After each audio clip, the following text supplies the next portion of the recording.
start, Mr. Zamansky, words can't begin to describe how much you have contributed to the Stuyvesant community. I was lucky enough to have you as a teacher sophomore year, so I can vouch for your endless passion for teaching. You have gone to infinity and beyond to enrich the Stuyvesant experience.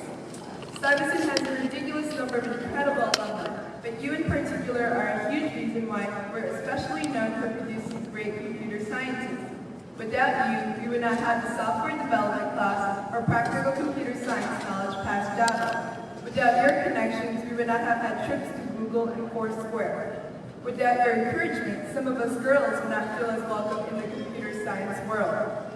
And I'm sure this isn't true, but Curtis Bazal, a senior, claims that the Morgan Stanley internship you landed him is the reason he's even going to college. Your efforts reach far past the walls of your classroom. You maintain your own computer science alumni network, which is comparable to the Alumni Association. Because of you, Mr. Zamansky, Stuyvesant Computer Science alumni have formed more than just a network. They formed a family. And then there are all the countless small things you have done to make even more of a difference. Because of all the baked goodies you have endured, there have been hundreds of smiling faces and happy tummies. You know how to create fun, which is evident through your hilarious gigs every Halloween and your annual classy red carpet disco ball and semi-formals. We need more teachers like you, Mr. Zamansky. Teachers who throw pizza parties after APs. Teachers who understand why crazy Stuyvesant juniors choose to pay $89 for more tests. And instead of judging us or laughing at us for our choices, you help us, no questions asked.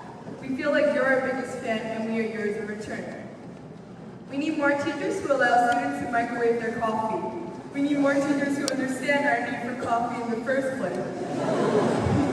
We need more teachers willing to start class with plugins of fart noises and even encourage us to use those fart noises in presentations at Google. We need more teachers who fight to make your voices heard at faculty meetings. We need more teachers like you who work hard every day to redefine what it means to have passion at Stuyvesant High School. You have been, and I'm certain will continue to be, an immense influence on the Stuyvesant class of 2013. Please give a warm welcome to Mr. Michael Zamansky.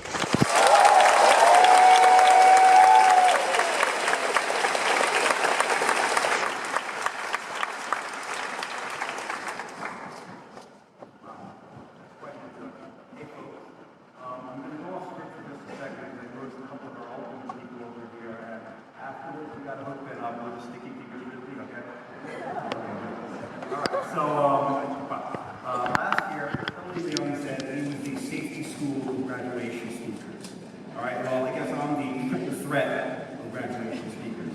I'm a teacher, I'm an alum, I'm a parent. So, I got the invite to do this about a month ago. And it was an incredible honor. But I had these conflicting voices in my head. So the parent is, why didn't you finish the speech yet? Come on, you got to get started on this. You can't super score a graduation speech. You can't take it again next time around. Come on, you got to ace this. Then I had the alumni side. It's like, man, it's like a month away. It's all good. Spend some time on Facebook. Go watch Dr. Who. So then I had that third voice, the teacher voice. And unfortunately, the teacher voice is kind of like the alum voice. You guys don't know. All right, so I finally, a few days ago, I finally got around to saying, okay, gotta get down, gotta do the speech thing. It's coming up, clock is ticking. But what do I talk about? So again, we have these 3 points of view. So there's the parent point of view. And from the parent point of view, I should tell you how proud we are of all of you. And it's not because of the awards, okay? It's not because of the accolades, it's not because of the colleges you get into. It's about who you've grown into, all right? That's what we're proud of. The awards, the accolades, that's just outside people noticing how awesome that you are, all right? We're proud of the awesomeness that you guys have become. Now,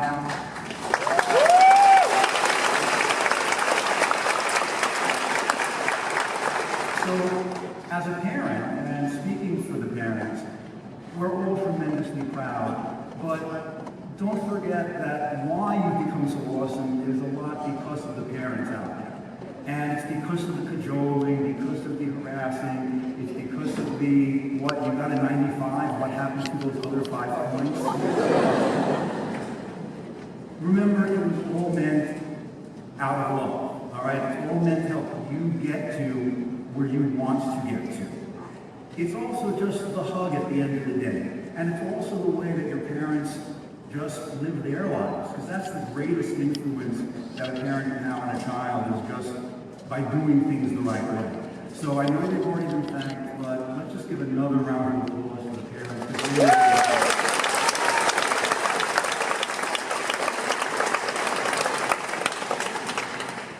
So I also had some thoughts from the teacher's point of view in terms of what I want to do with this speech, and we'll get to that. But as a teacher, we try to give you lessons, we try to give you knowledge, try to give you some inspiration, maybe a little bit of wisdom along the way. But I also started thinking that you guys really don't know what a lot of your teachers do for you. And I'm not talking about the popular teachers or the hip teachers. I mean, I was never the hip teacher. I talk about when I was a young teacher, not the little teacher. The hip was sort of long. Okay, but things you have no idea. So let me tell you a little story about when Ben and I were classmates back then before. And you guys all know that on the 4th floor, that big work of art, that on the 4th floor from the math office, that's a memorial for, I'm getting the thumbs up. That's a memorial for Richie Rothman, the doc that we used to refer to him.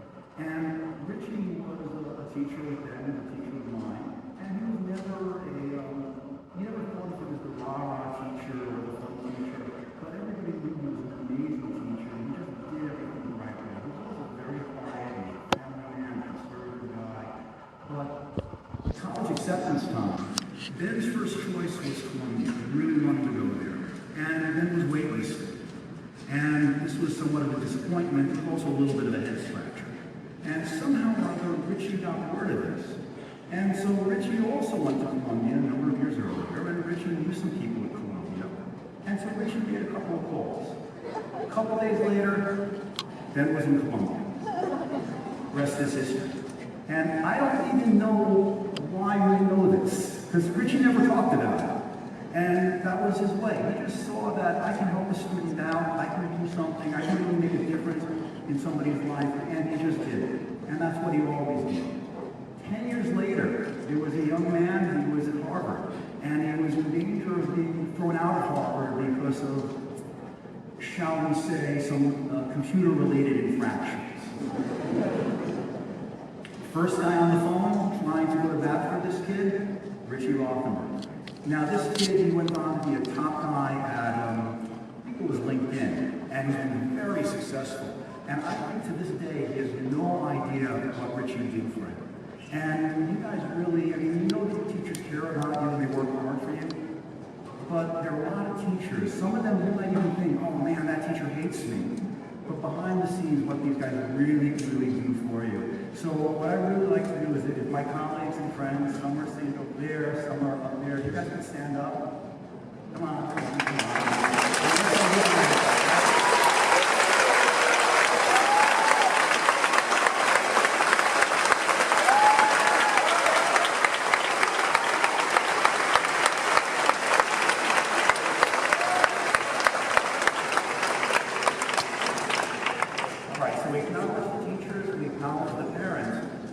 But what really led me to the real content of what I want to talk to you about are the alums. So let me talk to you about, let me tell you a story about one of our alums. His name is John. He was class of 97. And when Ben mentioned all those Stuyvesant grads that were doing great things, John's one of those guys. John was also kind of a famous Stuyvesant student when he was at Stuyvesant in the mid-90s. Big article in the Daily News, hacker hobby. This again, as some of us have this habit to do, John was moving around somewhere we probably shouldn't have been. But John decided to use his powers for good since then, and so okay. So we were having this alumni, this ICS alumni event, and it was at Joe's Shanghai. We went there for the soup dumplings, as some of you guys may do. And it had a whole bunch of people. It had people from I don't know, a lot of people from 2000, a whole bunch of years. But John was the only guy from his year. And I asked John, I said, look, you saw the RSVP list, and I'm delighted to see you. I haven't seen you in close to a year. But why, what made you come here? Because you're the only guy from anywhere near your graduating class. And John said to me, he said, this is going to be a style Alumni thing.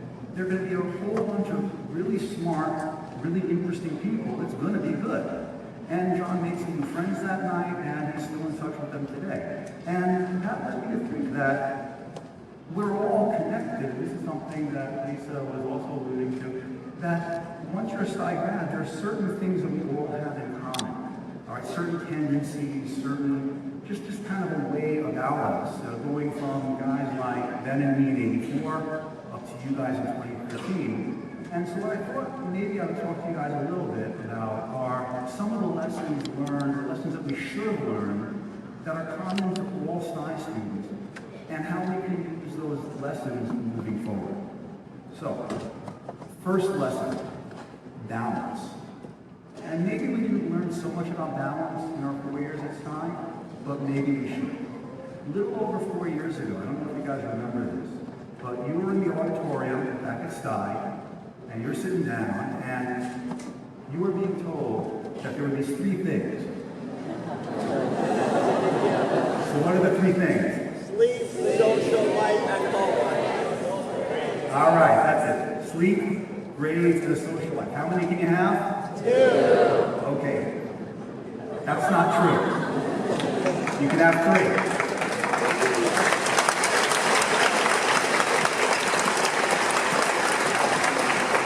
Okay, it's not just that you can have 3, you have to have 3. All right, at least to the extent that they matter.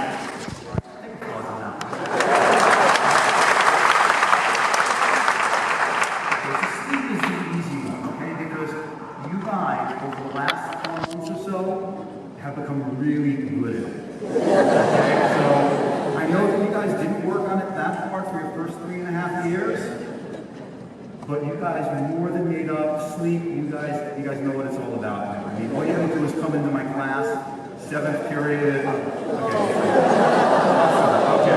all right, yeah, Shannon knows what I'm talking about. No, but sleep is so important. Health is so important. If you're not rested, if you're not firing all cylinders, you're not going to be able to do even okay things, let alone great things. So that we don't really have to talk a lot about that. So let's move to the one, the Stuyvesant elephant in the room. Let's talk about grades. Okay, so pressure cooker, you gotta get to the grades. I already talked about what about the other 5 points. Like my mom always used to tell me, why can't you be more like Ben? Okay, so, no, it is true. Back in '84, and I don't remember this kid's name, there was this one kid, and he took the SATs, and he made one mistake on the verbal section, and one question wrong. And that might have even curved to a 1600, but it was still a question wrong. Next 3 or 4 months, that kid could not be seen anywhere in the building without one of those big old dictionaries. You know what I'm talking about? It seems like you looked at an old movie or something, those book things, and it had like A to Z huge. And he would walk around with this dictionary, he'd be going through it, took the SATs again, and got a perfect score. Because that was to him, that was so important. You gotta get every test question right. And that's kind of nuts. And that's kind of the Stuyvesant pressure reputation. Personally, I never felt any of that. When I was a student at Stuyvesant, I never really felt a huge amount of competition. I never felt a lot of grade pressure, but that's probably why Ben is the CIO at Google and...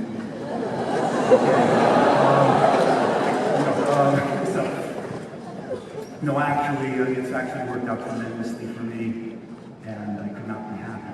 But what are all those grades about? I mean, do they mean success? Do they mean knowledge?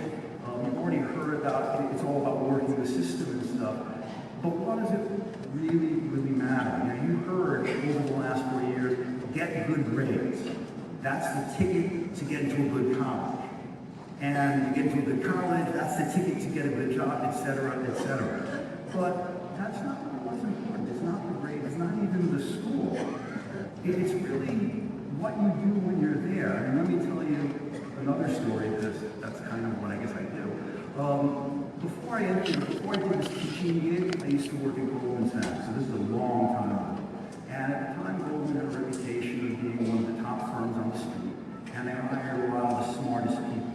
Now, also back then, there was no Google, Facebook, none of these tech companies, so top computer people ended up working at banking institutions. So I was there, about 150 people or so in my group, and they had people from, you name it, every college out there.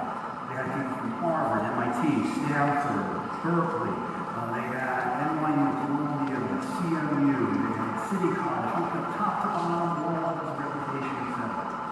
And who were the best students? There was one guy from Columbia, two guys from NYU. I mean, I, of course, was one of those two guys from NYU. And two guys from Brooklyn College.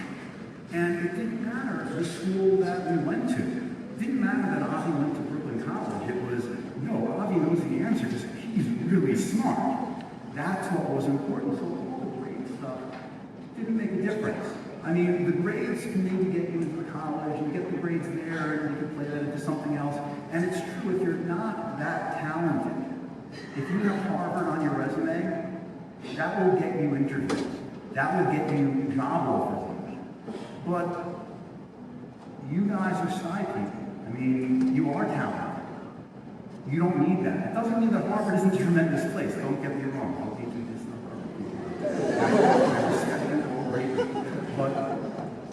But the truth of the matter is, it's not the school, it's the individual and what you do with your opportunities. So grades, really just not all that important. And let me just tell you one other story related to grades. This is a conversation that I had with Batya, she's somewhere in there, that I have with Batya pretty much every semester. And this is about a week before report cards came out, and I always show her her grades online, and I'm like, don't tell your friends this. And I show her her grades, and I'd be like, so what do you think about your grades? Are you happy with it? And every single time she'd say, yeah, I'm pretty happy with it. And I'd say, well, you know, could you think, make a little more effort and maybe do a little bit better? And she would say, yeah, I probably could. And then I'd say, do you think it's worth it to make the effort and do a little bit better? And she'd say, not really. And I would say, yeah, I agree. So,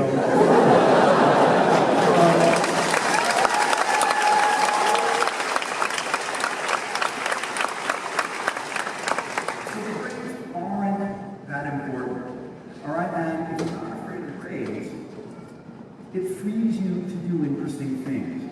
Going back to what Ben said a little bit earlier about taking Mandarin. He was afraid to do that, to ruin the GPA. If you're not afraid, you can take the hard courses. But you don't have to take the hard courses because they're hard. Take the interesting courses. I'm a computer science major, but I took a ton of anthropology courses. If you're a poet, learn to code. If you're a physicist, take some literature. Learn to look at the world from different viewpoints. You're going to be in your major, and you're going to be studying things in your major. But if you can also look at things a different way, that's going to really give you a better outlook on the whole world. So, another story. Bruce was a graduate from '96, and I was talking to Bruce right after 9/11. So Bruce called up, he said, how's everything at Stein? Is everybody okay? I know you guys are on zero, et cetera, et cetera. I said, everything is good. What are you doing? Turns out Bruce was down in Texas, and he was working on the Enron reorganization. Now, you guys probably don't remember too much. Enron? Okay, your parents. Okay. Basically, big bankruptcy. Enron, all sorts of financial house of cards, and Enron was this big company which owned hundreds of companies, which owned hundreds of companies, which owned hundreds of companies. And there was all sorts of debt and problems with it, and Bruce was there working for the Blackstone Group. And he was the one junior guy on this business team, along with a whole bunch of like serious business school graduate people who went to Wharton, people who went to Harvard Business, Stern School of Business, etc. And they were all thinking, oh my God, we're going to be here for 6 months, 10 months, we're going to be here for a year, just figuring out this mess. But Bruce, even though Bruce could look at the world as a business person, as a finance guy, Bruce also was able to look at the world through the eyes of computer scientists. And Bruce said, this is not a business problem. This is really a math problem. This is really a computer science and math problem. So Bruce went back to his hotel room. He coded up some stuff on his laptop. It took a bunch of days to run because, this was a long time ago and computers are much slower. But 2 weeks later, problem solved. 2 months later, Bruce was on Wall Street Week in some magazine, the new Wall Street Whiz Kid. Why? Because Bruce could look at the world as a computer scientist, as a business guy, as a finance guy, and a lot of other guys. So if you're not afraid about grades, you can be all those people too. And that's such an important thing moving forward. So we got sleep, and we've talked about grades. So let's get to the last part of that trifecta. Let's talk about the social life. All right, the social life is probably the most important of those three things. Well, sleep is the most important thing without anything else. But social life is probably more important than grades. Right? Because that's where you're interacting with the world. And here at Stuyvesant, and over the next few years, that's where you're going to develop your core people, your team of people, your essentially family for the rest of your life. Now, I already, you already know that Ben and I are classmates, and Ben is one of my oldest, one of my dearest friends, and we did actually meet in middle school at Wagner. Wagner for Wagner. And, but really, then we became great friends at Stuyvesant and have been that way ever since. And we were both in Stuyvesant in 7M, so 7M in the house. Represent, all right. So, all right, yeah, so we were 7M, and basically there are very few people in this world that if I really need something, if I'm in a bind, that I'm comfortable talking to and saying, I need something, then is one of them. And that's about social life. That's about connecting with people. All right, going further with the social life, and this is something that I also have to thank Dr. Hayes about, is Stuyvesant is where I met my wife, Devorah. And I'll tell you another story. This is when I was teaching in the early 90s. I was still teaching math, tell you how long ago this was. And I was pissed at my class. And I was pissed because they had just come in late. Kennedy came in late. And I was like, oh man, you're coming late, it's disrespectful. And those of you who've been in my class, lateness makes me nuts. And this was about as close as I get to yelling. I don't really yell, but I was pissed. And I'm about to tell them that when I went to Stein, I was never late. But I lived in Manhattan all my life. And so it's kind of lame when, the guy who lives a few blocks from school says he wasn't ever late. That just doesn't fly. So what I did is, did a quick shift in my brain. I was like, well, when my wife went to Stein, she came from Bayside. And she couldn't take the LIRR. She took the Q13 bus to the 7, to the 4, and then walked across town to Stein, and she was never late. And the reaction, all my students' jaws dropped. It was like silence. It was like, what's up? And so what I said is exactly what you heard. What they heard was, he married a student.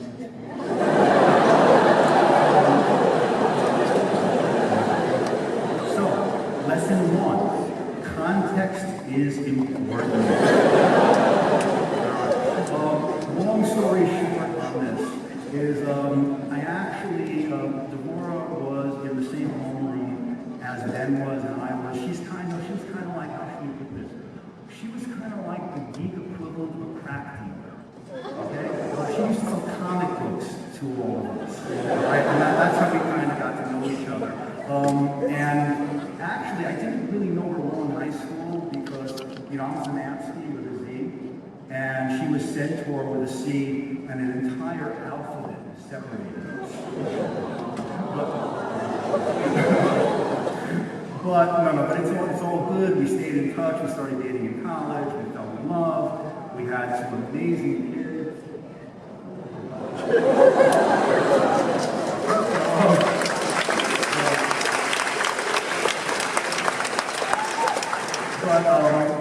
But that's all social life. There's also another lesson to be learned. Okay, I just said that I met my wife at Stuyvesant. She's intelligent, she's beautiful, she's wonderful, she's amazing, and there's a very important lesson here, and this is just for the guys out there. Okay, look at me, right? I am the prototypical Stuyvesant computer geek. If you take nothing else from what I'm saying, take this one thing. There is hope for you. But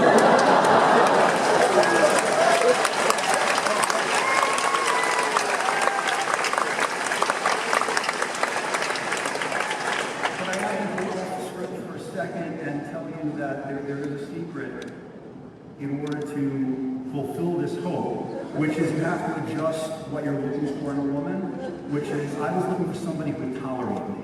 All right, and that's what I ended up with. But there is hope, and that's all about the social.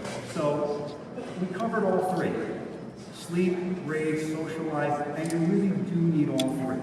But there's one more lesson that I want you to take, from today, from Stuyvesant moving forward, and that's diversity. All right, and people usually don't think of diversity in Stuyvesant. The perception about Stuyvesant is you're a whole bunch of elitist, entitled kids who all live on the Upper West Side or the Upper East Side or something like that. And then this year in the press, it's you're all Asian, entitled, elitist, whatever. Every article in September, October was talking about that. But there is no more diverse community than at Stuyvesant. Think about this, all right? You guys do everything. You do the math stuff, you do the science stuff, you do the physics Olympiad, #1 math team, the city certainly. And it's not just the math, you also do amazing things with English, all other things. But that's just the classwork, and that's not really what makes you so awesome in terms of the diversity. It's all the stuff you do outside of the classes. You guys put on plays just because you can. You guys compose music because you can. You guys it's the only place. I remember a couple of years ago, I was walking around the halls at Stuyvesant, I go down to the second floor, and there are 3 guys there. 2 Asians, 1 Caucasian, and they're teaching themselves klezmer music. And I don't know if the Caucasian was Jewish or not, but here you got 3 guys, probably none of them Jewish, teaching themselves Jewish folk music because they can. It's just something cool. That's the type of diversity you get at Stuyvesant. Smart people doing all sorts of different things. Think about your lunch table. You could be at a lunch table, you're going to be, you have a math ace next to a jock, who also might be a math ace for all we know, next to some physics guy, next to the person who wrote the script for Sing, etc. Smart people who are smart in different ways, who like doing neat things just because. That's diversity. You're going to go off to college, you're eventually going to settle in your major, I already mentioned that a little bit, and when you're in your major, you're going to be taking courses in a very narrow field. Don't forget the diversity at Stuyvesant. Don't forget to surround yourselves with people who do different things. And that's kind of weird, this stuff. It doesn't matter what the stuff is. Do something interesting. When you go off to college, become part of the community there. Act in a play, particularly if you've never done it before. Produce a play.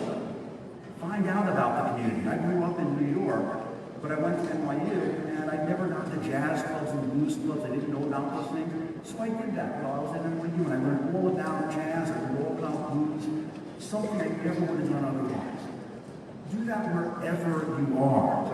Find an interesting activity, make an interesting activity. A couple more brief stories about this. Last year, we had a couple of graduates who ended up at MIT, Blake and Will. And they just saw kind of a little need there, and so they decided to do something interesting. They made MIT Crush. Apparently, MIT is about as good as the social thing as Stuyvesant is, so go figure.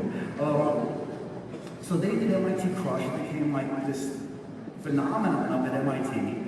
Got a lot of traction. They were actually introduced. I introduced them to some venture capital guys. Who knows where that's going to go? They just did something neat based on what they were interested in, not because of classes or anything else. Another one that I'll mention, a final one I'll mention, is we had a young lady, Amy, and she just recently graduated from Parental. And when she was there, she couldn't find the type of hacker-type community she was looking for. So she got together with a few friends, and she found Scotty Labs. And Scotty Labs is now a big thing at Carnegie Mellon. and there's a lot of press about it, a lot of activity, a lot of buzz, because she just decided to do something cool because it was a cool thing to do. And at the very beginning, I said the awards and the accolades are just when other people notice the cool stuff that you do. Well, where Amy is today, Amy should be in California having a job, but she isn't. She happens to be in London meeting with the Queen of England, all right? And that's really cool, and that's because while at Carnegie Mellon, she just did her thing. But people noticed, hey, this Amy person's doing some really neat stuff, and she ends up with this amazing opportunity. So that's what I want you guys to do moving forward. All right, so in your next 4 years and then beyond, think about these lessons from Stuyvesant and appreciate how special they've been. And take these lessons and just grow even further with them for your next few years. I've seen scores of Sty grads take the journey that you guys are about to take. Don't just be a passenger on the journey, be a driver, and set an interesting course. We all look forward to seeing where your ambitions, where your talents take you. Thank you for making this opportunity to speak to you a highlight of my career, and congratulations.